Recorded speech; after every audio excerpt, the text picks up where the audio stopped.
हर हर महादेव। ओम नमः शिवाय। केमन आছেন আপনারা সবাই? আমি দীপ্তেজ বি মণ্ডল। আমি থার্ড পার্ট নিয়ে চলে এসেছি জুলাইয়ের সব রাশির জন্য।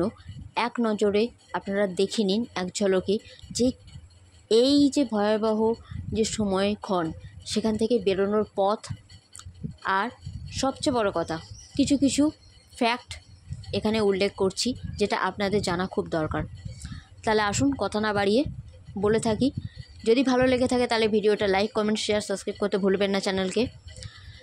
এই জুলাই, প্রথম কথা, যদি কোনো রকমভাবে সিচুয়েশান থেকে আপনারা বেরোতে চান তাহলে অক্টোপাস অক্টোপাস অক্টোপাস এই মন্ত্র জপ করবেন এনি টাইম।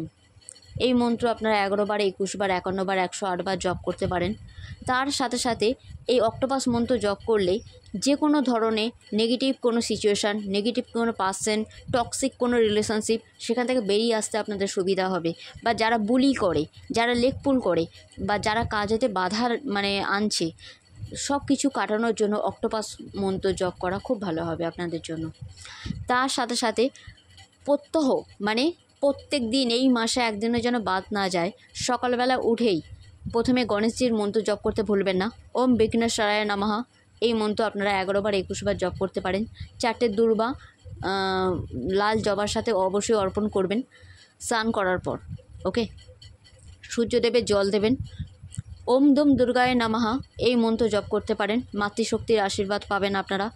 তার সাথে সাথে ওম নমঃ শিবায় আপনারা ওম নমঃ শিবায়, ওম নমঃ শিবায় সারা দিনেতে কারোর সাথে যখন কথাবার্তা বলবেন ওম নমঃ শিবায় দিয়ে শুরু করবেন, হর হর মহাদেব বলে শেষ করতে পারেন, বা দুর্গা দুর্গা বলে শেষ করতে পারেন। এটা আপনাদের উপর ডিপেন্ড করছে। কেন বলছি এই কথাগুলো? কারণ আগেই আমি বলেছি মঙ্গল আর কেতুর যে একত্রে পথ চলা, এই প্রভাব কিন্তু মারাত্মক প্রভাব দিতে চলেছে। কোনো টক্সিক রিলেশনশিপ এই মান্থে, এই সময়ে শেষ তো হবেই। তার সাথে সাথে কোনো কিছু নতুন কোনো চ্যাপ্টার ওপেন হবে, তার জন্য রেডি থাকুন আপনারা।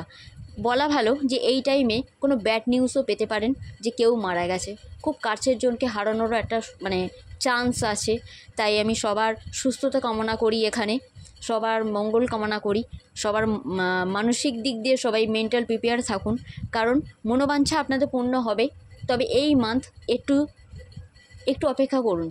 হুটহাট করে ইনভেস্ট করবেন না, হুটহাট করে নিজের কোনো প্রাইভেট কোনো কথা কারোর সামনে লিক করবেন না, তাহলে গসিপ হতে পারে। আর সবচেয়ে যে বেশি করে যে জিনিসটা, সেই জিনিসটা হলো নিজের মনের একটা অজানা অযথা ভয়।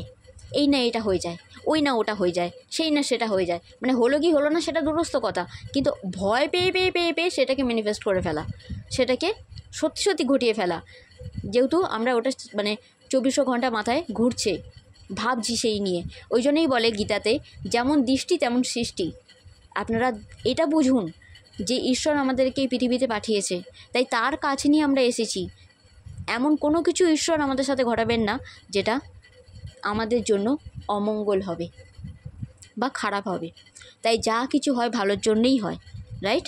তাই বিশ্বাস রাখুন। আর যারা অসুস্থ এই টাইমে হবেন, আশ্বিনা আশ্বিনা আশ্বিনা এই মন্ত্র জপ করবেন। তালবস্বয় হর্ষই দন্তনা আকার। ওকে, আশ্বিনা এই মন্ত্র জপ করবেন অবশ্যই। যারা বাড়ির বাইরে বেরোতেই হচ্ছে কাজের সূত্রে বা কিছু অন্য কিছুর জন্য, এমার্জেন্সি বেরোতেই হবে, তাদের জন্য বাড়ি থেকে বেরোনোর টাইমে দুরন্তদেব দুরন্তদেব দুরন্তদেব এই মন্ত্র জপ করতে করতে পুরো সারা জার্নিটায়, সারা রাস্তাটায় এই মন্ত্র জপ করবেন যতক্ষণ না আপনি বাড়ি ফিরছেন।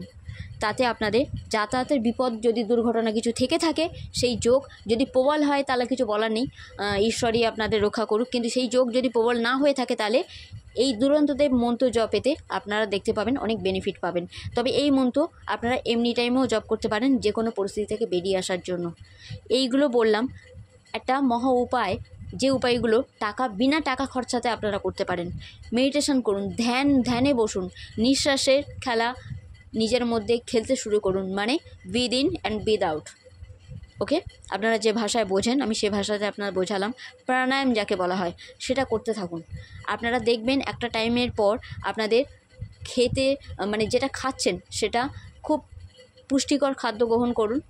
আহার তেমনভাবেই নিন যতটা প্রয়োজন। ওভার থিঙ্কিং তখন হয় যখন আমরা কিছু ওভারলোড খেয়ে ফেলি। তো বেশি খাওয়াটা একদমই প্রযোজ্য নয় এই টাইমের জন্য। কম করে খান। হ্যাঁ, এমন কম খাবেন না যে আবার শরীর খারাপ করে যায়, বাট অতিরিক্ত খাবেন না, অতিরিক্ত ঘুমাবেন না। আর চেষ্টা করুন নিজেদের যা কিছু মনের ভয় তার উপর জয় পেতে। ঈশ্বরের নাম জপ করুন, বিশ্বাস রাখুন সেই ঈশ্বরের ওপরে। আর নিজস্ব যে ক্ষমতা, সেই ক্ষমতাটাকে সুস্থভাবে নিজেকে কিভাবে রাখা যায়, বা শারীরিক দিক দিয়ে, মানসিক দিক দিয়ে, আধ্যাত্মিক দিক দিয়ে যে একটা পথ চলা আমাদের হয়, সেই সবটা কিভাবে ব্যালেন্স করে লাইফে চলতে হবে সেটা আপনারা জানেন। শুধু নিজেকে একটু টাইম দেওয়ার অপেক্ষা। নিজেকে টাইম দিন, ঈশ্বরকে টাইম দিন, আর ভালো কাজ করে যান, ভালো চিন্তাভাবনা ভাবুন। তাহলে দেখবেন যেমন দৃষ্টি তেমনি সৃষ্টি।